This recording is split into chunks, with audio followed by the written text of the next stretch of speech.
Ciryl Gane lost to Francis Ngannou, Volkov, and John Jones.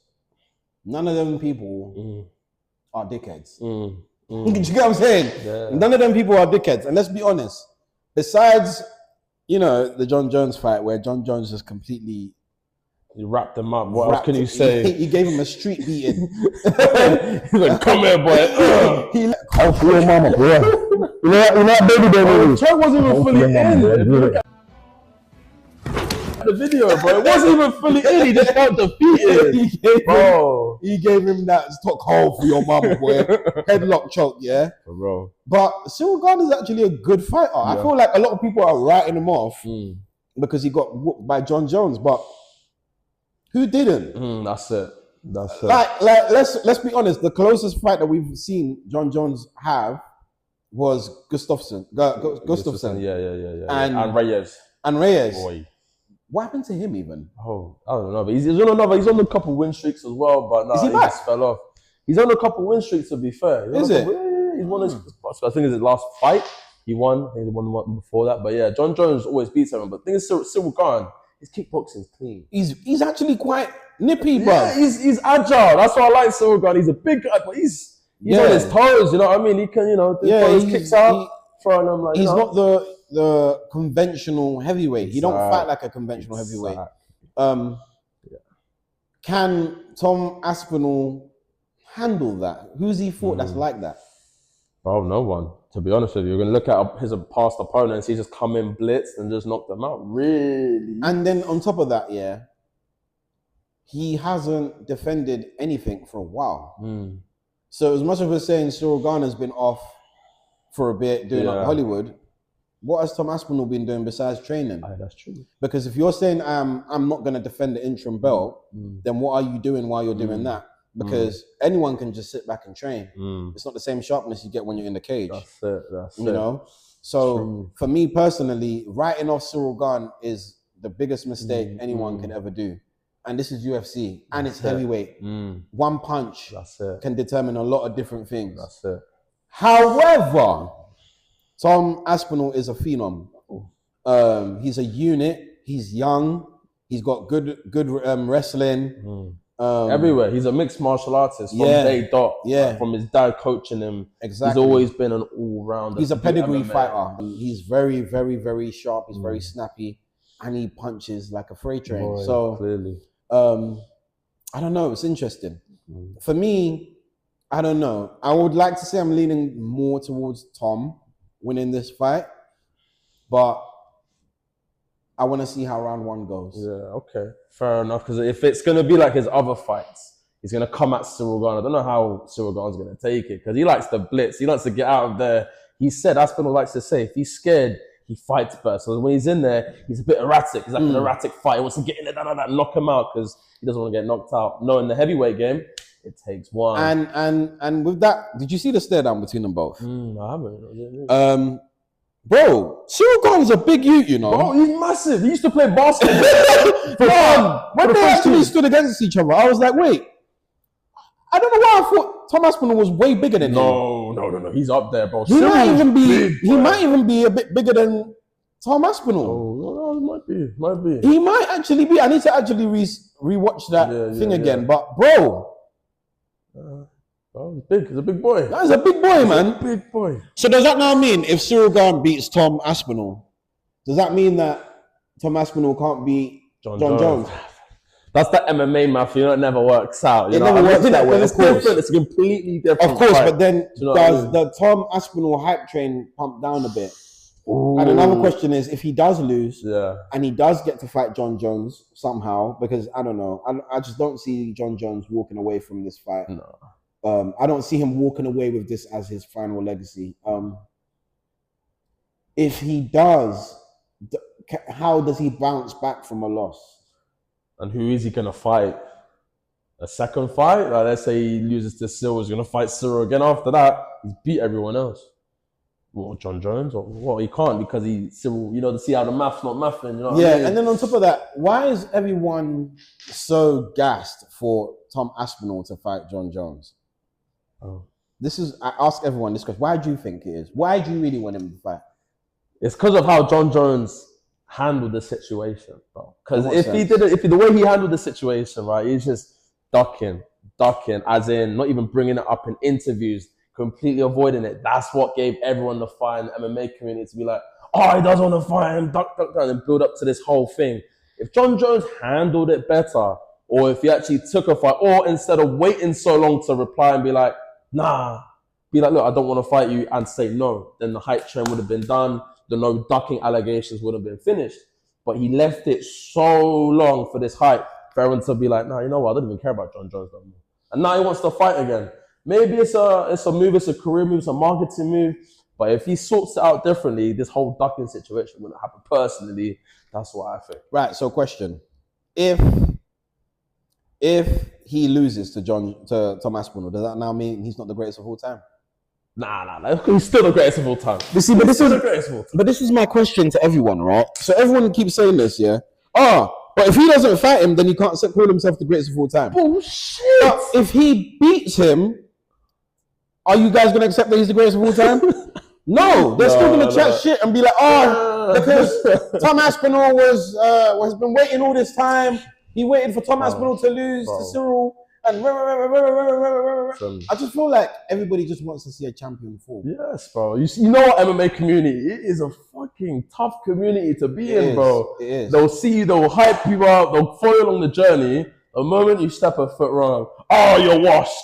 Get in the bin. You can't do this, you can't do that. I'm like, bro, you've literally been there from the start, and now you're calling me washed. And I think that whole fan base from boxing, because that's where that ideology comes from, the boxing fan base, where once a boxer loses, he's washed. That's it. Is absolutely ridiculous, and I feel like they need to let that go. That's not MMA at all.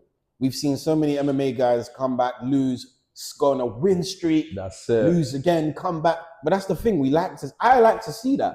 I like to see somebody bounce back from a loss, because winning doesn't specifically make you a great fighter.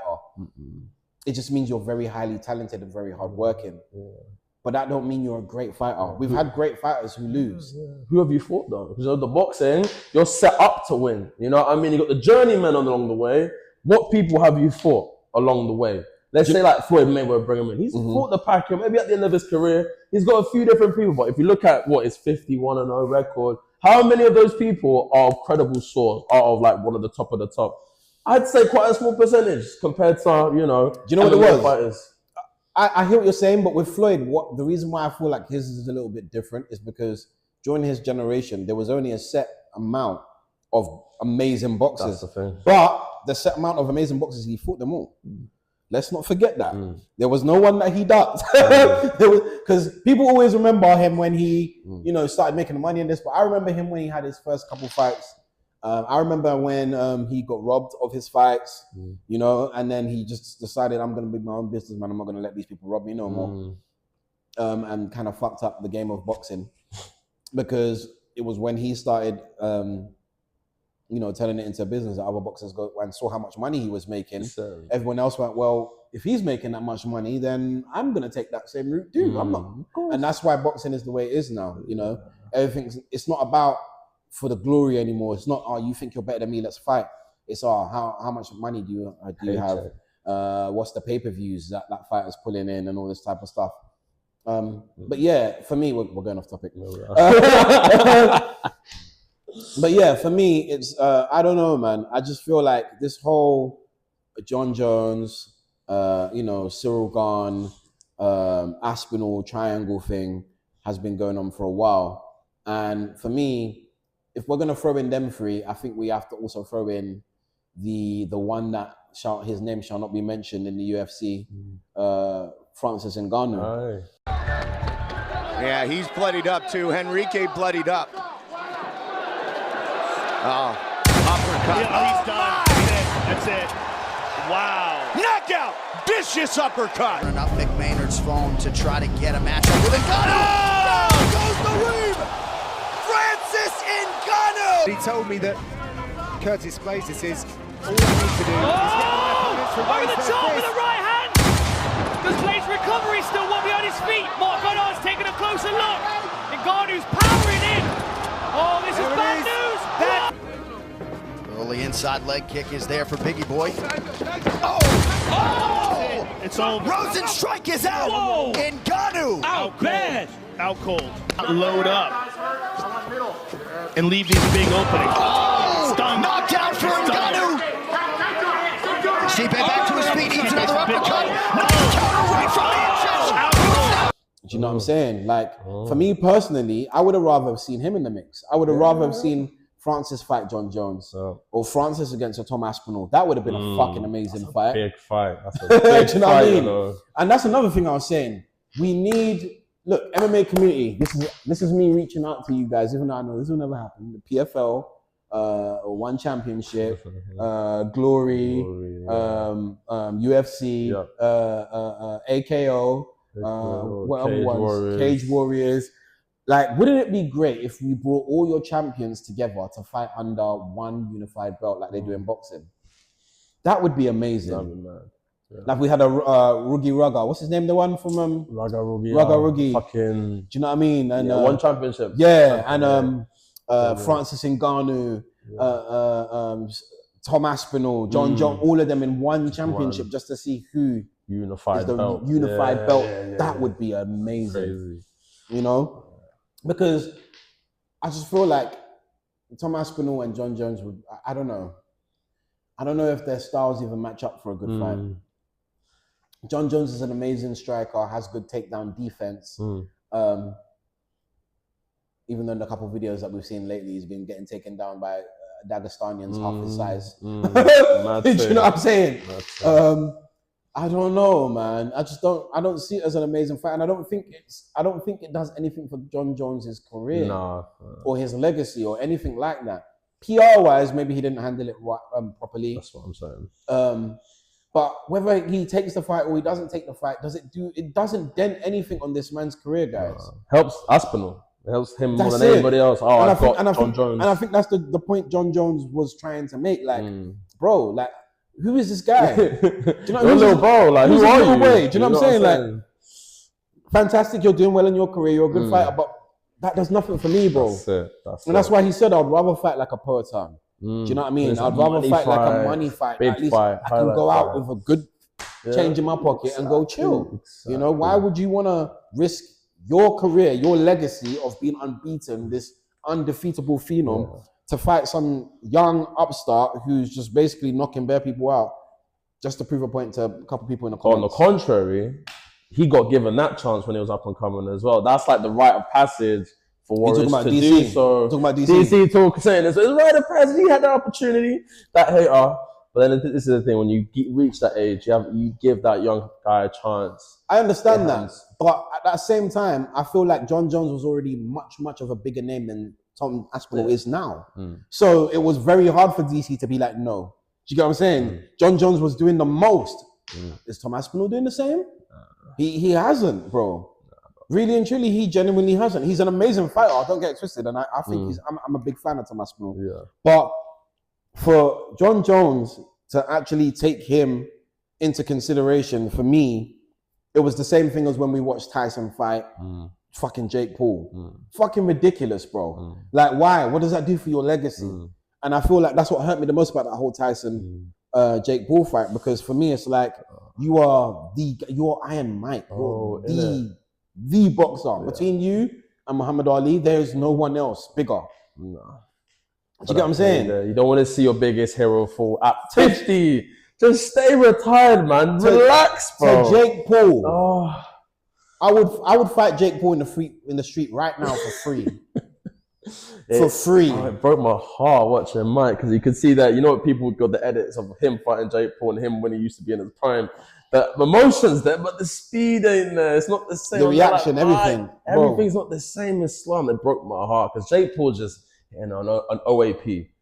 Look at your conscience, your OAP, right? He's Mike Tyson, great, but you're hitting an OAP, bro. Really, for that paycheck? And this is what the young up-and-comers like. They like the entertainment fight, the Twitch fight, the Misfit fights. And it's raking in loads of fucking money.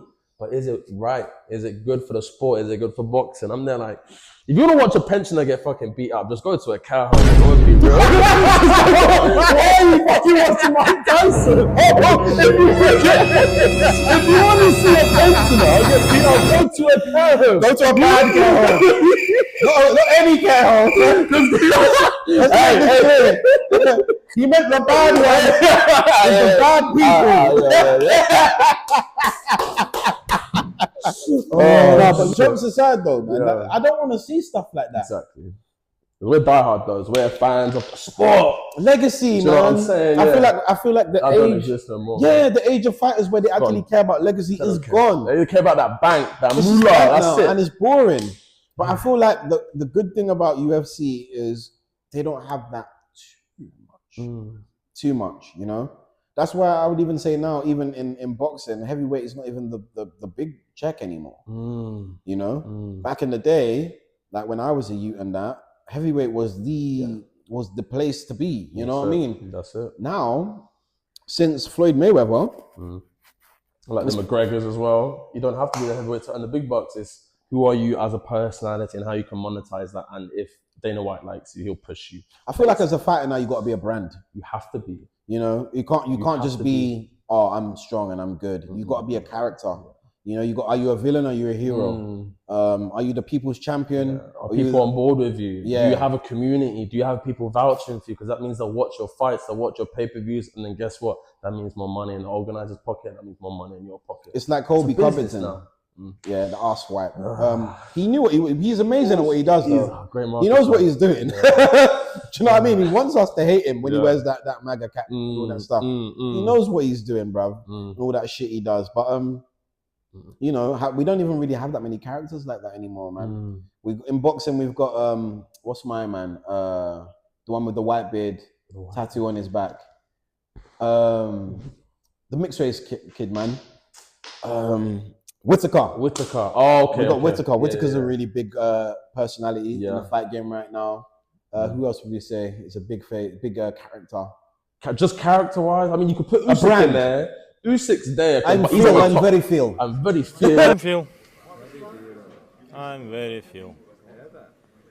What's that? I'm very feel. And him like dancing and shit. He's a fucking character. Killer. Fury, Tyson Fury, amazing character. Who else? Derek Chisora. Sorry. Oh shit. How could I forget the big bad joke? See Derek Chisora, yeah? He's another one of my favorite boxers, man, because he'll fight anyone. And he don't care. Do you know what I mean? Win or lose, you know, when you fight Derek Chisora, it's going to be a war. You know what I'm saying?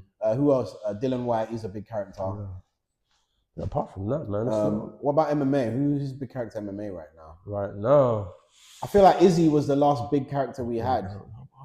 Right now, bro, he's a big character. Shit, we like Sugar Sean maybe, but he's kind of fallen away. I'm not too sure. He's not even really showing off his character like that anymore. Even Paddy.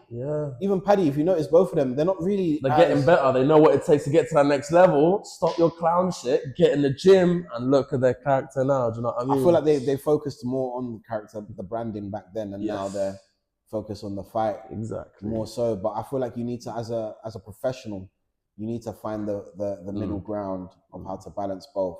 Poor time. He's a big character. Big character with little words. He does nothing. He's so stylish. It's just his face. That stoic anime. Sharma. Man's just there. Let me try. Sharma.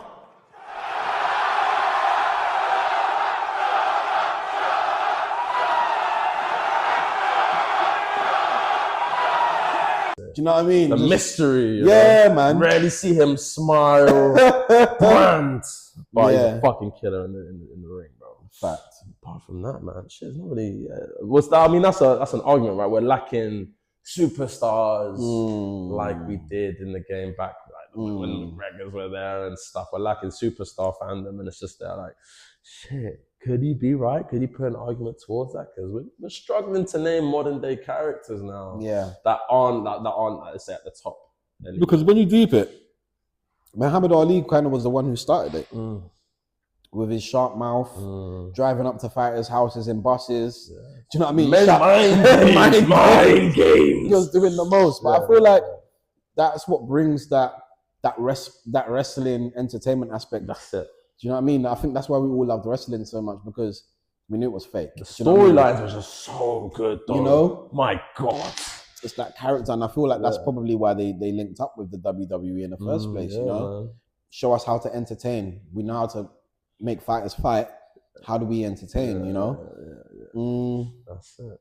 But yeah, I feel like I'm leaning towards Tom Aspinall for the win. But I don't think it's a total wipeout. I feel like it depends what game plan Tom Aspinall comes with and what Ciryl Gane himself is ready for on the day. You know what I'm saying? I feel you. I reckon it might go the distance. I reckon they might have respect for each other. I reckon it's going to go the distance, and I wouldn't say Aspinall's going to take it, but it's going to go the distance. That's what I think personally. Cool. Let's see what goes down. All right, guys. Well, that was our first episode. Yeah. Until next time. Make sure you like, comment, subscribe. Give us ideas in the comments, guys. What would you like to see us do? Yeah. We're going to have a few people coming in to sit down and have a word with them as well.